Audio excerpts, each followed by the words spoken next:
Hi everyone, my name is Haddy and I'm a journalist and communications specialist. I believe that as Africans, we should be in charge of every narrative coming out of Africa. We have a lot of positive stories to tell and share with the world, and I'm determined to use my platform to make that a reality. This is why I've teamed up with the Fata Network to bring you a brand new show, Stories from the Continent, every Saturday at 4 p.m. Do make sure you join us. There will be lots of fun, informative, and impactful conversation.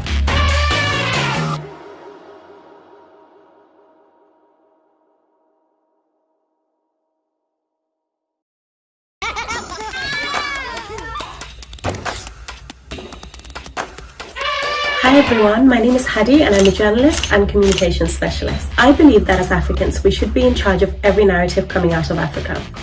We have a lot of positive stories to tell and share with the world, and I'm determined to use my platform to make that a reality. This is why I've teamed up with the Fata Network to bring you a brand new show, Stories from the Continent, every Saturday at 4 p.m. Do make sure you join us. There will be lots of fun, informative, and impactful conversation. This is why I've teamed up with the Fata Network to bring you a brand new show. Okay.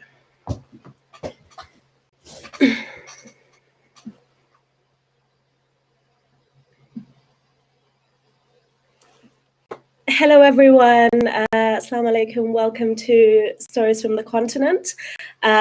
In this episode, I have Awamary Khan, who I'm very excited to bring to you. Awamary is an incredibly accomplished woman. She runs The Woman Boss and Innovation Gambia as the founder and CEO of both organizations. She set them up to create a space for women, girls, and just society in general to learn and engage in entrepreneurship, innovation, and leadership. Awamary also sits on the boards of major companies and institutions, but more importantly, she's actively giving back to society. She is supporting young women and girls and nurturing them for fruitful and meaningful careers ahead. Awamary, welcome. I cannot tell you how happy I am to finally speak to you and have you on the show. Hello, Haddy. Thank you so much for having me. Thank you. And hello, everyone watching. I've been stalking you for months now. I'm just so excited from when I saw you. I was like, this is an African woman who is on such a powerful path. You know, I'm totally blown away. You have enormous experience at very, very senior level positions and roles. And I'm just looking forward to knowing more about you and your story. Thank you. So Awamary, I want us to have a conversation on the work that you do with women and girls. I also want to talk about the role of women in African society and how that's evolved over time. And more broadly, also on some of the issues women are battling with and facing in the workplaces, in relationships, and just generally in society. Sure. So I'll start with this. For me, as a young woman, I know that what I represent and what I stand for and who I am has a lot to do with my family, especially my mother, my grandmother. But it's only as I grow and kind of read more and engage more in a lot of self-reflection, self-evaluation, and become more self-aware that I'm able to know what my purpose is, or at least what my purpose is at this very time, and the type of future I want for myself. So I'm curious to know, Awamary, not only how you got here, but at what point in your life did your purpose become clear for you? Well, I would say that, so I would say, okay, so I'll give you a little bit of background so you can understand, like, if I'm jumping from one end to another. So my mom is Spanish, and I was born in Madrid, Spain, and then moved to the Gambia at a very early age, and did complete my primary school and high school there, and then moved to the United States around 16, 17. I can't remember exactly what age, but and then lived there for around like 22 or 23 years that I lived in the U.S. And so it wasn't until 2018, which was a couple of years ago, and I decided to take that leap of faith and come in and try something different, where now it's moving back. It's like going back to the continent, but living in between, spreading culture, for my children between Spain and Gambia. And that's why I'm currently in Spain, and where we I would say I live in two places now, Gambia and Spain. And so I would say at a very early age, I grew up with really great role models. So having my mom and my dad, it's almost like I didn't have an option to fail, right? So it was just like, seeing them waking up every day, going to work. My dad, it's one that I emulate to this day. That's why, when we were talking earlier, I mentioned it's never enough when it comes to education, because, he obtained a PhD at a very early age of 28 years old. He came to a foreign country, and I know in the Gambia, he was the first educated, college educated man in his family, or even, a person, period. And so just, looking at him and how well accomplished and how well read and how well traveled he was, like I always wanted to be like him. And so I pretty much knew that my purpose in life was when I graduated college, and my first job working for the American Red Cross, and seeing the impact that I could do working for nonprofit organizations. That's when I knew that, okay, you know what, I'm educated, but in this way, it's a way of giving back in a different way. And I could have worked for corporate, big corporate America, Fortune 500 companies, but I chose to do more impact work and work for nonprofit organizations that I knew were having a great impact in community. And so I always knew that that's what I wanted to do. It's my focus is giving back and impact work and building a legacy.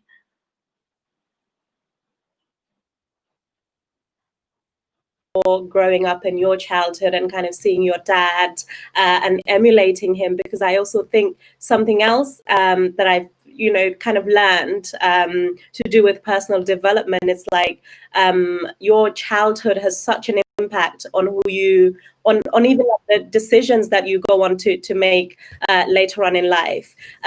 So you mentioned a bit about living in the US and then moving back to Gambia to give back to the African community. I think more often than not, when we hear we hear stories of how Black people, men and women, are not made for America or for the West in general. And I think in your case, you made your mark, and a powerful one as an African woman in America. How was that experience of getting to the top and establishing yourself as a successful Black woman in the US?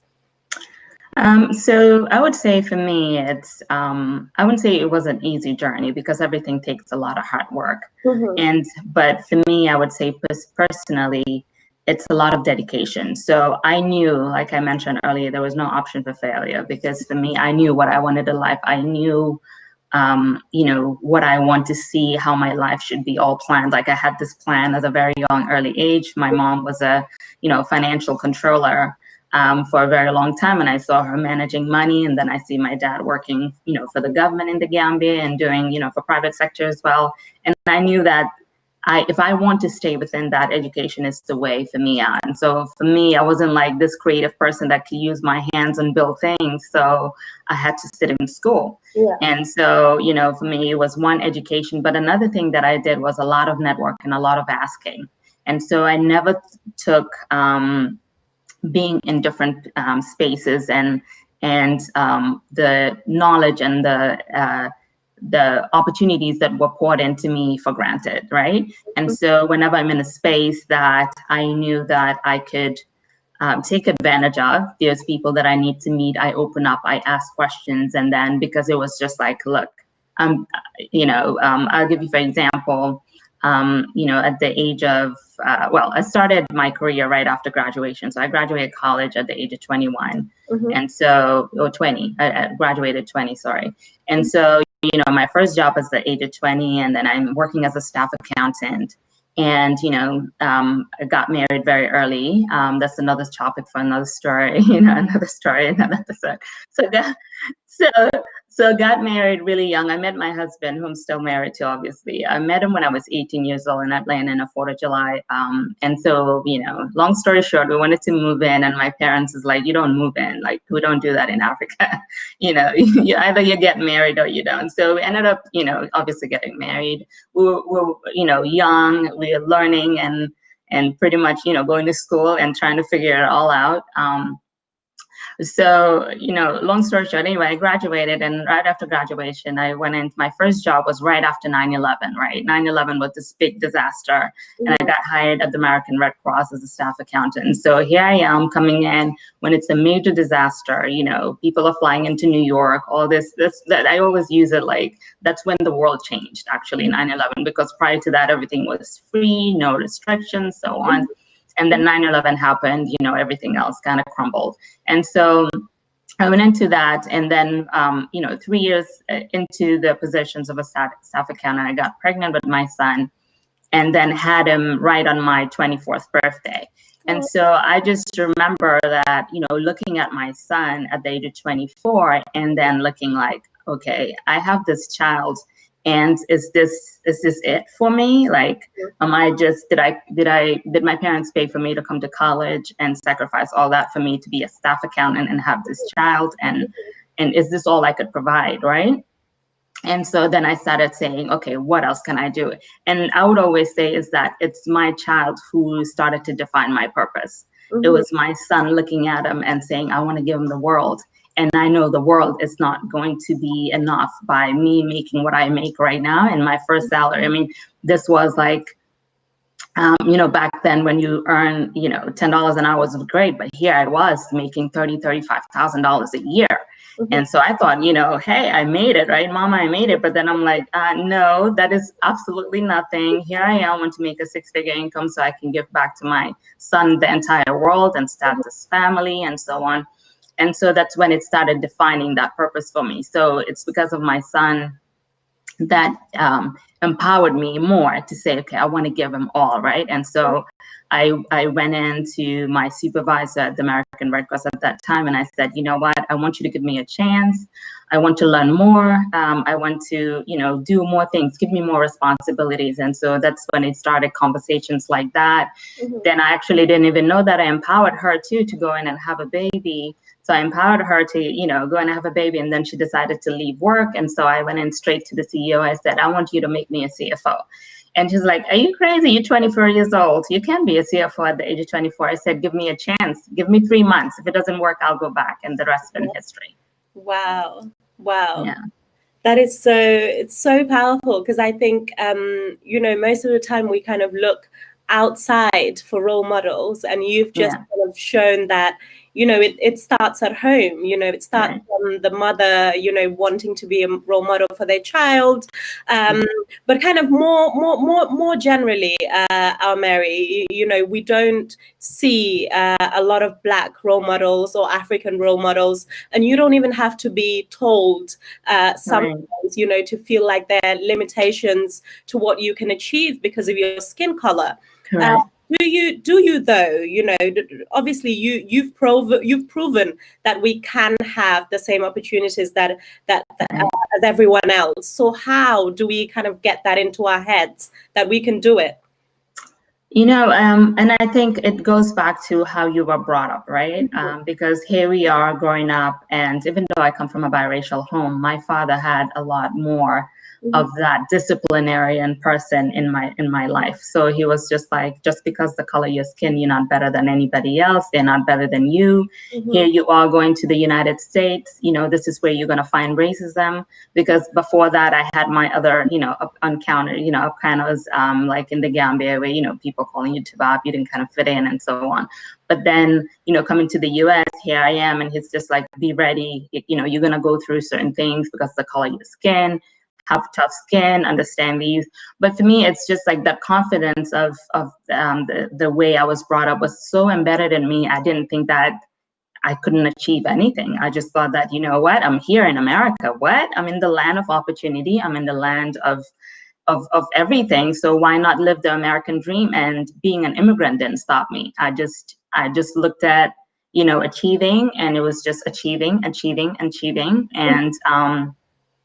And I still believe in the same way. And so I know that there's always going to be obstacles that in front of you, because I've gone through mine where, I've been considered not Black enough. Like, okay, you're not Black enough. You're not American enough. You're not Black American enough. You don't understand our struggles sometimes. or in the Gambia where, I'm still I'm constantly going through it. I'm sure you got that, hey, who's this Tubab coming on live? Yeah. Because I'm constantly being asked, are you Gambian? But really, you mixed. Like, why do I have to be mixed? Why can't I just be Gambian? Why can't I just be Black? Right? And so I constantly have to prove my Blackness, my Africanness. And that's something that I'm kind of used to now because because of the color of my skin. So I understand. And then sometimes my name and, my hair, my texture of my hair, things like that. But it just shows you what other people outside can always put that definition and that restriction. So it's up to you to break those chains and say that, I'm not going to let anybody box me. So I don't let anybody box me and put me into that box of, oh, this is all the limitations and trying to limit you on what you can do. Because, you are this African girl. So, and, I've gotten asked those questions several times living in Raleigh-Durham, like in North Carolina, in the US, where it's like, but, especially your Gambian people asking, but how are you doing it? Like, how are you making this? And I'm like, a lot of lack of sleep, a lot of working, a lot of taking and self-taught. You go to school, you earn your degree, but guess what? The hands-on, nobody, teaches you that. You have to literally spend time. And are you willing to sacrifice time and enjoyment and a lot of things that you have to do to be successful? And that's just pretty much it. And that's what that differentiates sometimes the person that has accumulated a lot of knowledge and so on. And then the other person, it's just how much dedication do you want to give into it and put into it?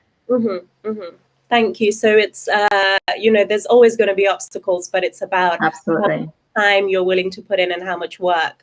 Exactly. But then we talk about obstacles, as a Black person or the color of your skin. But what about as a woman? I feel like starting all these initiatives as a woman, I know that from experience, it can be very difficult for men in senior positions and CEOs to take us seriously. And I think especially if you're beautiful, this is a fact, It is. navigate those challenges and excel in highly male-dominated spaces to essentially set up your dream. Absolutely. I mean, and I'm still going through it. Don't get me wrong. Like, being a woman, and I don't know if beauty has anything to do with it or not, but I think just being a woman, it's just one of those things that it's not easily always acceptable in places that you go through. In the United States, I had my own, where I go into meetings, like for example, right before I moved, I was an executive vice president or chief operating officer for a loan fund, where, I get to travel and do a lot of, work that's, the access to the White House and US Congress that you saw, it's, majority of the work that I do for the minority community. And so, there are certain meetings that I would go with my CEO, or they'll come into the office and I automatically am the executive assistant. I cannot be like the next person in charge, and here I was where I was actually in line to be the CEO because, my ex-boss was retiring. And so, but then it's always like, you have those obstacles where it's like, oh, you must be the secretary. Can I have tea? Can I have water? Can you hang my coat? Or just literally just being invisible in the room where you walk in with them because, another thing that I look younger, I guess it's a good thing, but I look younger. And so I try, and that's where really my dressing and the way I might talk, I carry myself change really, because I started at the age of 24. Sometimes I would go to work with my buns and my ponytail, and they're like, "You look too young. You look 18." So I tried to dress a little bit older, try to be a little bit look more mature. But obviously now the way it is, I can't change and help. I'm like, I'm trying to look young, not look older, So. But you're always going to have those obstacles, right, where you're not taken seriously.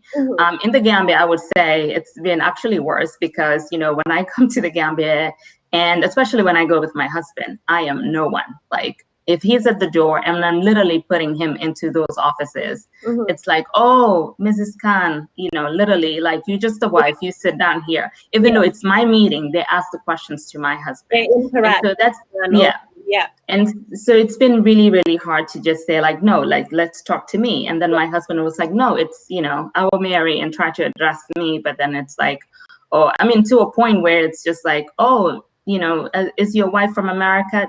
Did you teach her Wolof? And I'm like, no, I taught him Wolof. Like, so it's just, it's all those constant things where, because I'm a woman, I'm already defined in a box. Like, you can't be this accomplished. And even if you are, like, you cannot be fully accepted in society.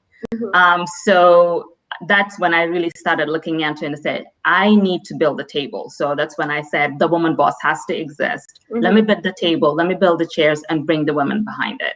And so that way we create this safe space where women can come together. We can talk about our own issues. We can solve our own issues. And, include, obviously, we're very inclusive. We include the men that want to be around the table to make those decisions and support. Let's get into the heart of the conversation now. I think when we talk about African women, we also talk about the need to use our voices. This is an issue in African culture in many ways and forms. And even with guests for the show, I find that women are less willing to speak. They might have a great NGO or a great corporate job, but for some reason they're not comfortable sharing their experiences or talking about themselves and their achievements. Why do you think this is, and how do we teach young women to use their voices?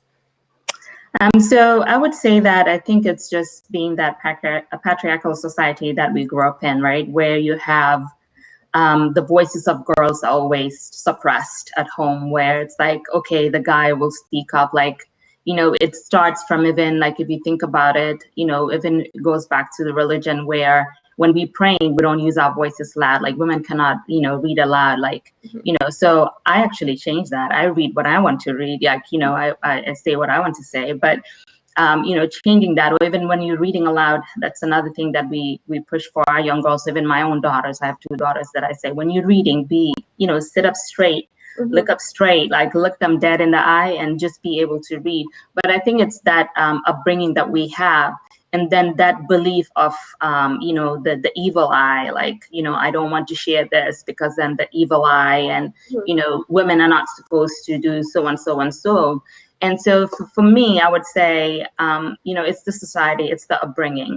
But a lot of it is really just lack of education, right? Because you can be very educated, but lack real education when it comes to, because they'll say, oh, okay, maybe it's the Quran, maybe it's, Islam, it's telling you to say that. But if you take time and read the Quran and read everything that comes with it, that our voices are not supposed to be suppressed. Our voices are supposed to be loud and clear, right? Because then, what scripture shares and, what real society and what's happening is 2 different things. Right. So I would say for women, and what we can do, especially for that I saw that was a problem. It's how can I, talked about creating that table, is how can I go back now to the ages of 8 and above and trying to empower these young girls to say, speak up, be confident, be empowered. What is it that we can do to nurture you, to know that you can do anything in this world, right? And you should not limit yourself. And be shy to speak up, because I have entrepreneurs within my cohort. Like right now, I'm in my 3rd cohort in the Gambia, where it's just all Gambian women. And it's sad and unfortunate. Some of them have really, really great ideas, but they are so shy to express themselves, or you constantly have to call and follow up. And it's like, you almost have to beg them to be successful. I'm like, I can't want this more than you do. Right? So, and I think it's that society is, how do we change that now? And I think changing the narrative, it goes back to homes, it goes back to educating the young girls about confidence, that you can build and carry yourself, that you can be confident. You don't have to be, so egotistical, but then you can still be confident in the fact that you know what you bring, and that's okay. You don't have to suppress me and my voice. I wonder then, Awamary, if really the media, it's only the media to blame, or is it culture and upbringing, as you say? Because I always say, that I started this show to bring a counter narrative to mainstream media's portrayal of Africa and its people. And, in Western media, the stereotype of the African woman is one that is weak and inferior. And this is all while, women are CEOs, directors, holding down families on their own, absolutely, in the farms, selling fruits at the market, delivering speeches at the White House. So would you say then that it's more to do with culture and religion, and how women are reflected as the weaker sex in those spaces? But see, I mean, I would say it's a lot has to do with culture, and a lot has to do with obviously media and what it portrays. That, but I wouldn't say so much so religion, because here I am. I took it upon myself, obviously, during COVID-19, where everybody is like, "Oh, you stay at home, try to find."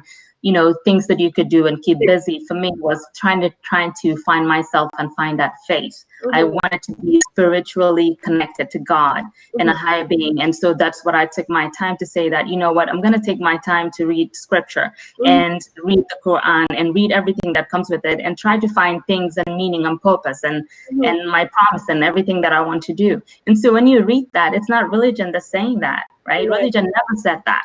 No. Religion never said that. So it's how people take it.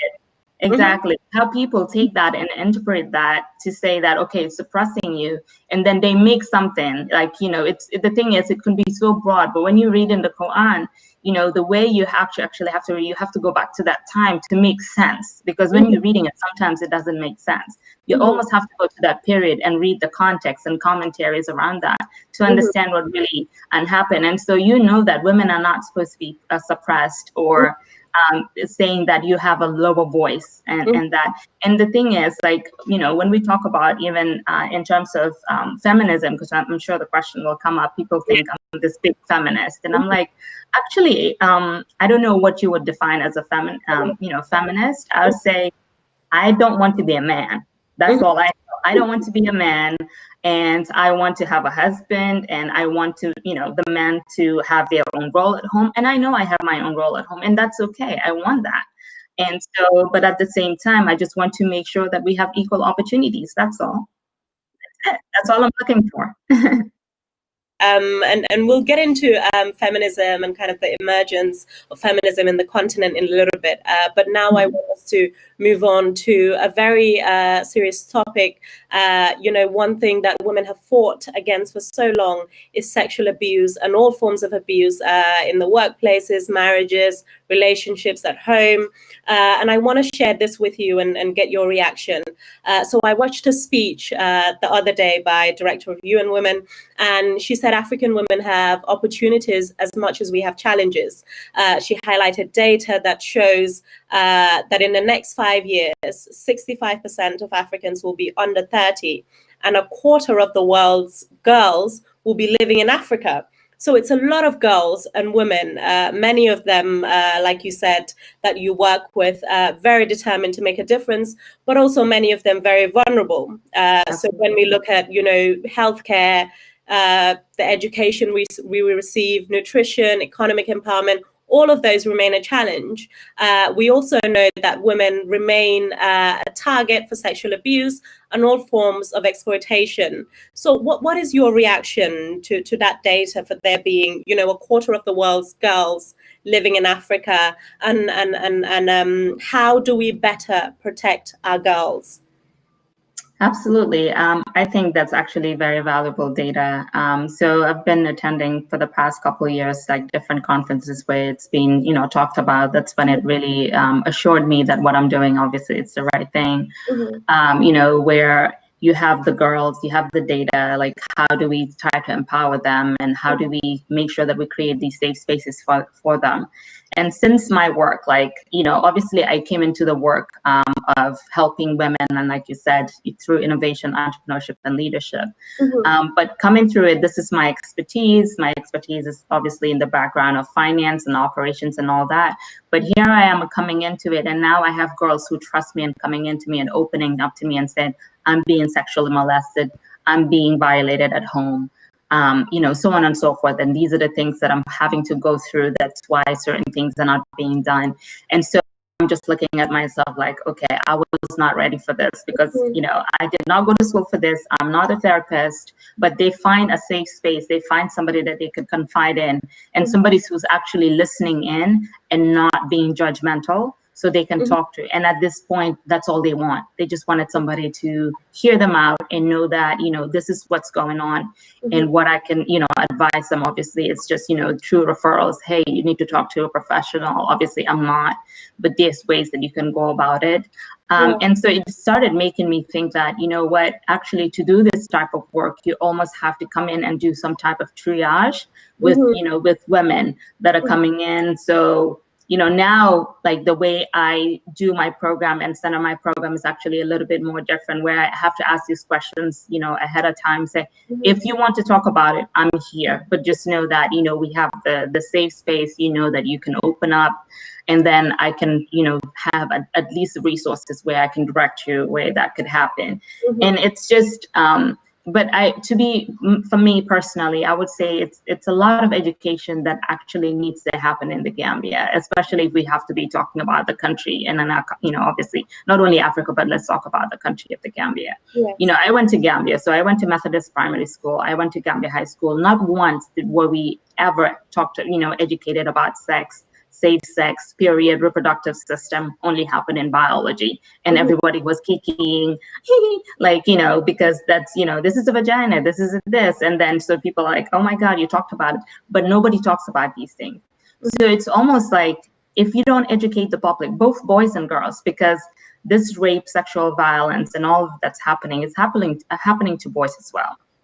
So let's just, without education, so think about it, like as a grown up. So let's think about like you growing up in Gambia, where, I wouldn't say majority have the opportunities of owning a laptop or watching TV and so on and so forth, where they're seeing certain things that are telling you it's not good. Touching, rubbing, touching my breast, so on and so forth. It's not good. Let's limit that. And so you're just growing up. Puberty hits, you see that something is growing, you feel some sort of way, you just keep going. So it's almost like you have to, I'm not making excuses, but it's almost like, oh, what is this? Let me try to feel it. And if nobody's telling you it's wrong, how do you know it's wrong, right? So it's different from, when they get older. Obviously, that's a whole nother story. But, when they're younger, and this happened when you're younger, because I went through it too as a young girl, where boys my age were touching me inappropriately. But, now that I think about it, like, they didn't know. They had no idea what they're touching. They had no idea. They just had these feelings and urges, and so they would touch. And so, but I remember as well going into Gambia High School, where I had somebody else, I wouldn't name names because I think that person is probably still there, where they, come in and touch, hey, you have your money, and touch your breast, like, very inappropriate. And this was a professor who we had to look up to. And so you have to think about things like that, because it's a society that sex is just not talked about at all. Unless we change those systems and start talking about it and know that, like, at some point you're going to want to have babies, so you're going to go through it. Let's talk about this and educate. And that it all goes back to right now, even what's going on right now with maternal deaths and infant deaths and all that. It's all part of the educational system, because these women did not know. They did not know. I mean, you would know, you talk about lack of nutrition while you're pregnant, certain things, foods that you need to eat, so you gain the iron. How can you go and have a baby when you're anemic? That wasn't treated ahead of time. There's so many things that education would really solve. And education doesn't only mean sitting in a classroom from grade school, but it's a whole lot of education that really needs to happen in our systems. And I would say, going back to that, and so for me, the little that I can do, it's my contribution to society, is just having that safe space for girls to try to say that, okay, let me try to help you go through whatever it is that you want to go through. Hold your hand and know that you have a sounding voice, that I'm here. I can do whatever connection that I need to do, and offer you the resources, so that at least you can see it, not be so much of an obstacle in your life, but see it as an opportunity now and move on. I couldn't agree more. I totally agree. I think a lot of it has to do with sex being a taboo, and parents not educating their children about sex, sexual health, and just talking more openly about it and our bodies. So as a result, I think there's shame associated with being sexually abused, when really it's the abuser that should be ashamed. So this brings us onto the topic of reporting those sexual abuses. You've kind of narrated your own experience when something happened, and I don't know where you went with it or where you took that, but with what everything that's happening right now, in terms of the rise in cases, or at least the reporting of cases of sexual abuse, I think social media is playing a major part in bringing these issues to light. But why do you think women are so afraid of reporting their sexual perpetrators?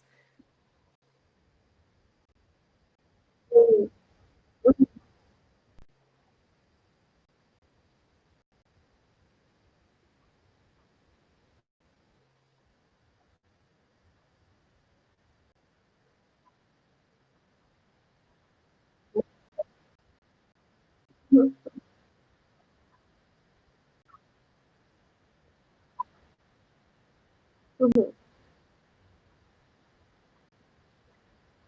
mhm,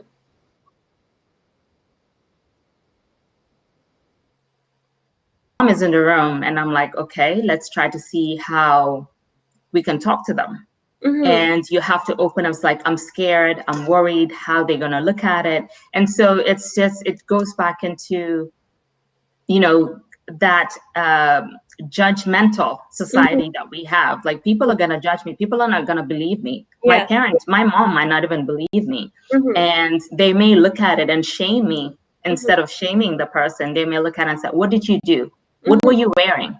mhm, You must have worn something that's, provoked the guy. You mhm. guys need to stop wearing. I think Yeah. whatever you want to wear, you should wear. You should not, No. limit yourself or do anything else. But it's almost like, guys that wear their pants, sagging down, and I can go and drop it and say, why did you do that? Well, you were sagging your pants, so I felt like, I need to drop it. So it's almost like that. You own your own bodies, but it's almost like people are constantly judging you as a woman, as a girl, with everything that you're doing, and society will put that blame on you instead of that you're the victim.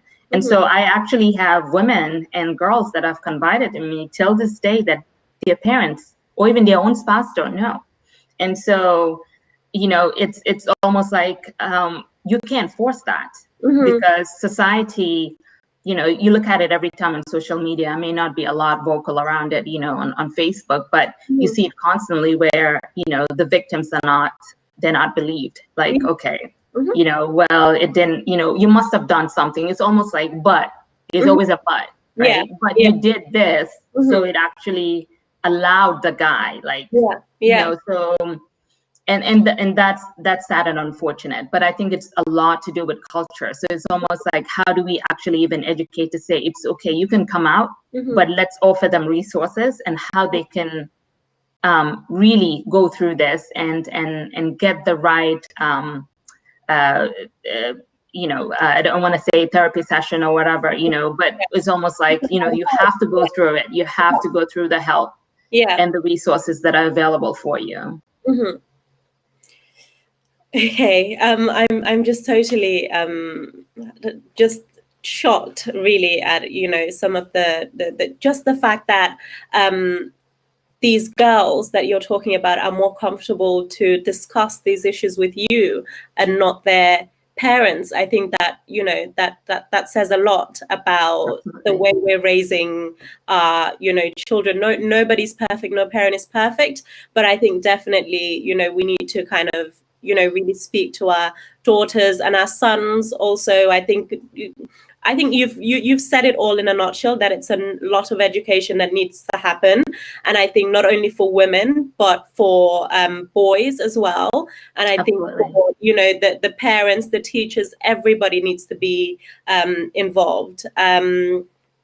But I would say I would just give you this point, right? So maybe you grew up, you probably grew up in England. So maybe not, but I at least have spent, at least 9 or 10 years in the Gambia. So I would say, looking at it, I grew up with friends, about my age that went to high school together.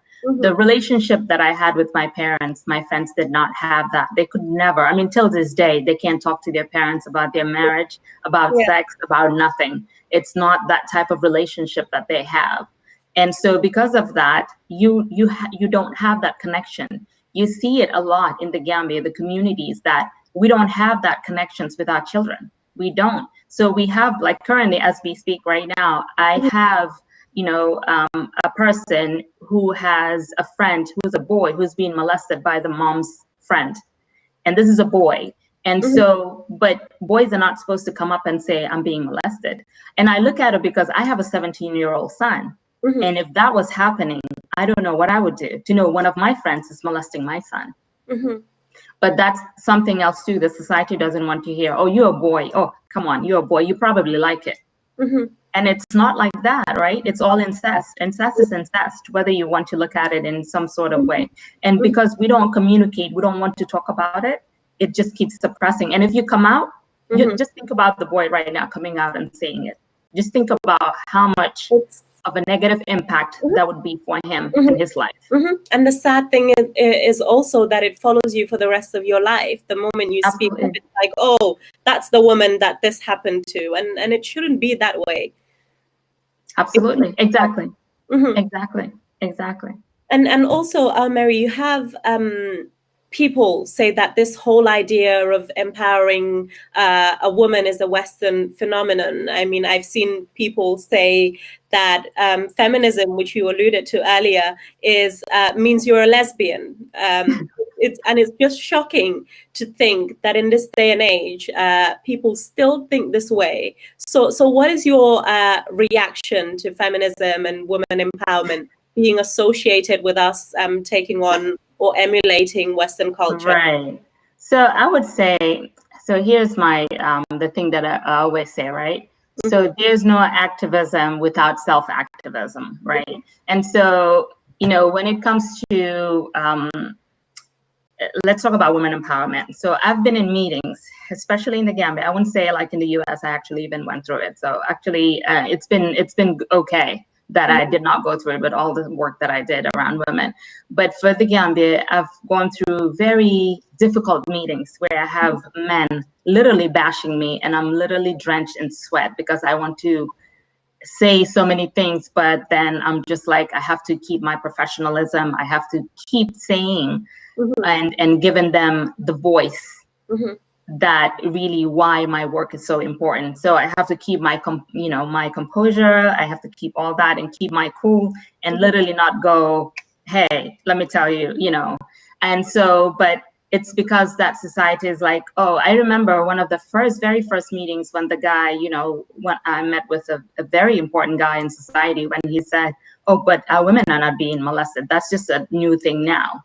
It's just a new thing because our mothers were not, our grandparents were not, that never happened.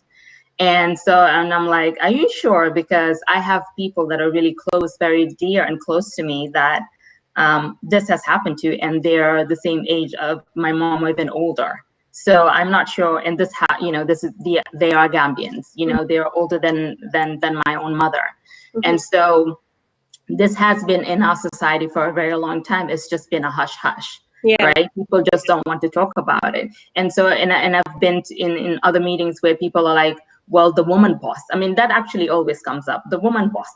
What happened to the man boss? And I'm like, you guys are bosses all the time. You're a boss at home. You're a boss in the office. Can we just have our little space for ourselves? It's not to say that not doing anything for boys, because this is why I founded the Innovate Gambia initiatives, where we have different initiatives for different people. But I just wanted to create one special one for girls and women. Is that so bad? Why can't we have something for us by us? Do we have to I constantly have to explain why I am doing this, and then looking at me as this feminist that's going to come in and try to empower these girls so they can leave their husbands. I'm like, no, I'm happily married. Absolutely. And I listen to my husband, we talk about things together and do things together. And he's 100, number one, my supporter. and my fan and all that, but it has to be that way. It's just mutual respect. I just want your wife to come in and give you her best, because right now she's not giving you her best. So because there's other underlying issues that she may not feel comfortable doing, and other things that are happening at home that she's not feeling herself. So if she comes in and she feels like I have a seat at the table, like I can be a boss here, why not? Why not? Why not? It's funny. I think every guest that I've had so far has said that the main challenge we're facing is mentality, whether it's to do with education, Absolutely. whether it's investment, whether it's agriculture. Everything has been about changing our mentality, and how we begin to do that, I have no idea. But I'm with you that education is one of the ways that we can at least get started. But you're doing it, right? So I'm doing it. You're doing it. This platform right here is educational. So people always think education is school, but it's not. It's much right. More So this platform is one. The platform I'm doing is one. There's so many other girls that are doing the same thing, or even men that are doing that. I mean, it takes from the camera guy or the men that are watching today and say, you know what, I'm gonna go home and ask my girls, get that book and read loud, stand tall, read loud for me. And I'm gonna ask them tomorrow, pick the food that we're gonna cook at home. Let me pick. And I'm gonna ask my boys, if I have sons at home, I'm gonna ask them to wash the dishes. I'm gonna ask them to clean the house for these princesses and the queens that we have at home. It's that little things. That's how we start changing systems and changing society. That's it. It's the little acts, and it's all educational. And educational could be little things, that acts of little acts that you can do at home, around home, or even around your community that changes things. I remember when my dad passed away a couple of years ago, and I remember his funeral. I went back home. I went to the Gambia. And you know how it is when you cook lunch and, everybody gathers in big plates. And so it was time to eat lunch. And then so we have, another thing I don't like about slice, it's like men eat one side and women eat one side. I'm like, why can't we all just eat? But anyway, so we had, these particular, a little bit younger, group of guys, I would say, about my age or younger, eating. And as soon as they're done, they just left the spoons, bones all over, and, rice all over. And, I just lost my dad here. Like, I had to call them out. I said, look, this is a funeral. You guys, you eat. The little respect I would like for you to do is just pick up after yourselves. You can pick your own spoon, take it to the sink, and just clean up the little bones that you've thrown around. And all these women were like, did you just do that? Like, you can't do that. I'm like, why can't we? But they did it. They did it. They're like, I'm so sorry, and they did it. Right? So it just shows you that if we try to change those little things, it's a little acts. We try to change that. Sometimes we're so afraid that society will judge us for that, and that we don't want to do that. But why not? It's just little things, right? Because here we are as the woman. She cooked. I mean, it wasn't me that cooked, obviously, but the woman cooked, clean. I'm literally crying over my dad. My dad just passed away a couple of days ago. We're going through this. You coming to say you offer your condolences and feel bad for me. The little thing you can do is not to add work for me. Yes, absolutely. All it takes sometimes is just speaking up. So now, talking about being a woman boss, I'm sure you'll agree that as much as you are a boss, you also need to have balance. On the last episode of the show, we talked about mental health and well-being and taking time out just to breathe. So how do you fulfill your personal needs as a working woman, so that you're not only working, but you're also making time to get your hair done, nails done, whatever it is that keeps you happy? Sure. So for me, I would say, there's, people always say there's no such thing as balance, but whatever your definition of balance is, I believe in it. I believe in taking time for yourself. Your self-awareness, it's very, very, very important. Like, working on that mindfulness, working on your soul, the thing that really holds us up together in our thoughts and all that. It's so important. So it's almost like, so I look at myself, right? And I say, okay, what really is important? So I know my career, my life right now, it's all about giving back because I want to create that legacy, that impact work that I'm doing. And so right now my focus is really, creating that impact and legacy that I want to, leave behind one day, so that's that. And then, but aside from all that, I am number one, a mother. So I have to always make sure that I make time for my children. I have three children, 2 girls and a boy. And I want to make sure that I make time for them because time is flying. And next thing you know, they'll be out of my house going to college, just like I did to my parents. And aside from that, I'm a wife. And, as a wife, you also have to obviously do things that you got to do and keep it up together. Like I got to look right all the time, so at least as much as I can, to kind of keep everything interesting. We've been together for a very long time. And so we kind of feel like we do the same thing. I cook a lot at home, but at the same time, what I love to do is take time for myself, whether it's exercising that I want to do, go take a walk, whether it's through going in to, take a Zumba class, or, doing my hair, whether it's myself doing it or going to the salon every once in a while to do that. I don't go often, but every once in a while I'll go. I do, do my nails, get massages often. But you have to have that self-care and, have girlfriends time. You have to find a way of doing it all and not feel like, okay, once you're married, you're in chains and then that's it. My life doesn't end. Absolutely. Thank you so much, Awamary. So just to round up some of the areas we've discussed so far, we've talked about finding your purpose and your voice as a woman, and also using it, protecting ourselves and our children from all forms of abuse by education mainly, feminism, and also empowering women. So we're going to end by asking you some of the questions we received from viewers ahead of the show. Okay. First one says, Gambia is a very tiny country. 1 in 4 women experience gender-based violence. For the many women going through any sort of abuse in silence, what advice would you give?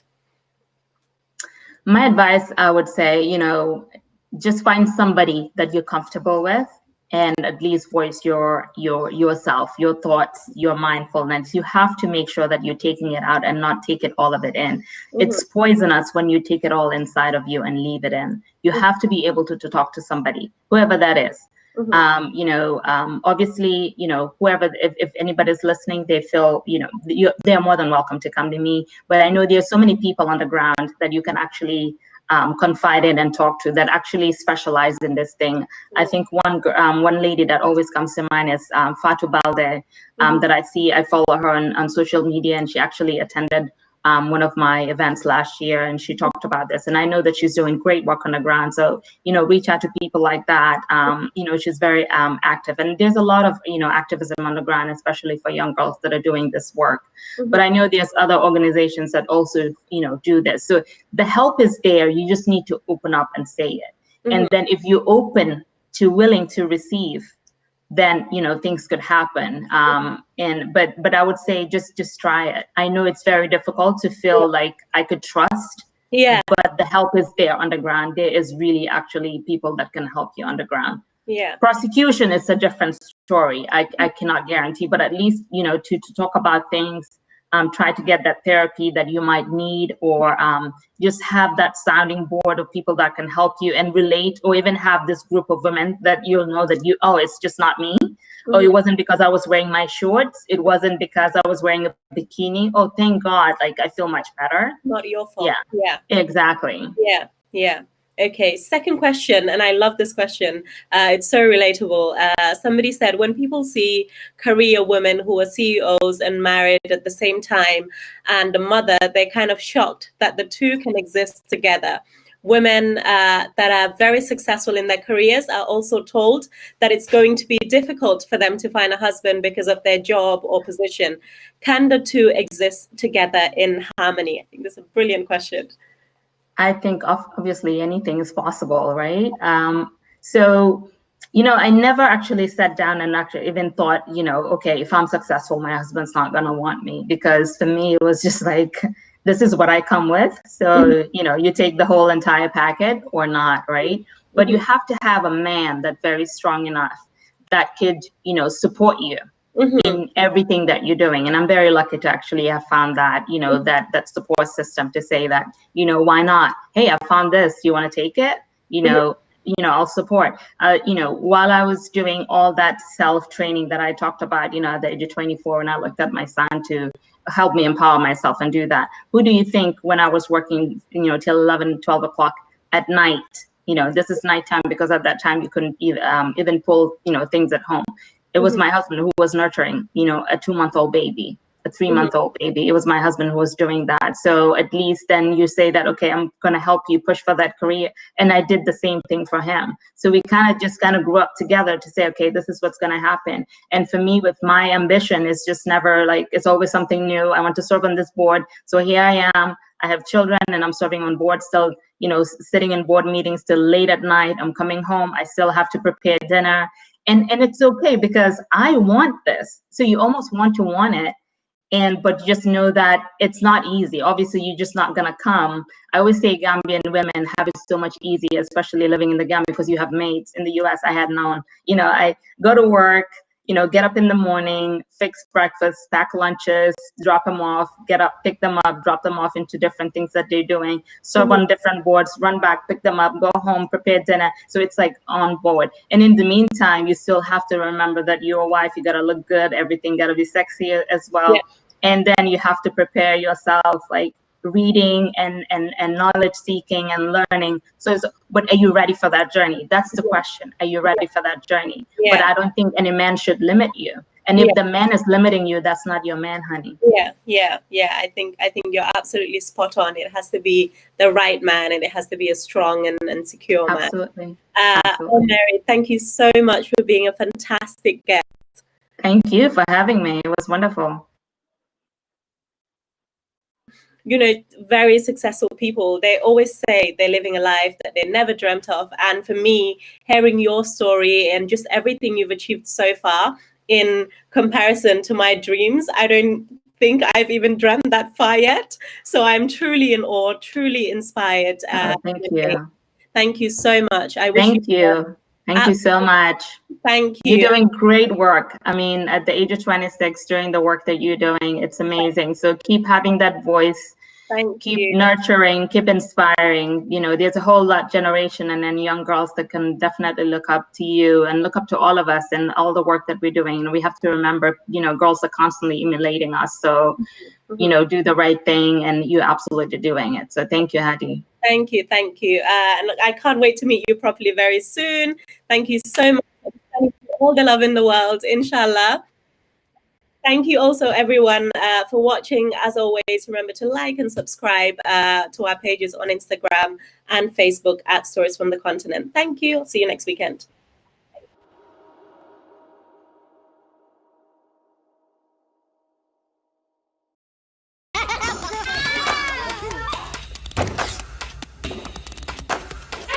Hi everyone, my name is Haddy and I'm a journalist and communications specialist. I believe that as Africans, we should be in charge of every narrative coming out of Africa. We have a lot of positive stories to tell and share with the world, and I'm determined to use my platform to make that a reality. This is why I've teamed up with the Fata Network to bring you a brand new show, Stories from the Continent, every Saturday at 4 p.m. Do make sure you join us. There will be lots of fun, informative and impactful conversation.